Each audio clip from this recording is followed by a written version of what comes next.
Coaching centre પર ફાયરિંગના કેસમાં ખાન સરની તપાસ, 2 ગાર્ડની કરાઈ ધરપકડ. પોલીસ આજે ફરીથી તેમની પૂછપરછ કરે તેવી શક્યતા.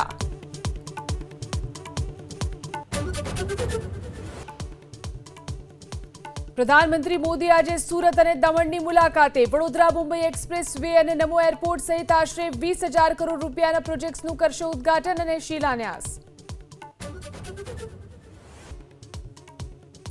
આસામમાં આજે હિમંતા મંત્રીમંડળનું વિસ્તરણ, 12 ધારાસભ્યો મંત્રી તરીકે લેશે શપથ. નવા ચહેરા અને અનુભવ બંનેને અપાશે પ્રાથમિકતા.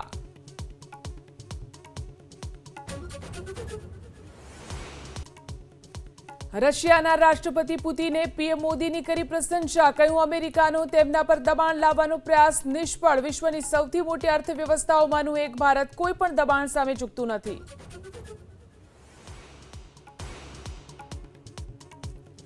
ભારતીય ટી20 ટીમના કેપ્ટન તરીકે શ્રેયસ અય્યરની પસંદગી. સૂર્યકુમારને અપાશે આરામ. આયર્લેન્ડના પ્રવાસ માટે ટીમની પસંદગીની જાહેરાત. વૈભવ સૂર્યવંશીને પણ તક મળે તેવી શક્યતા.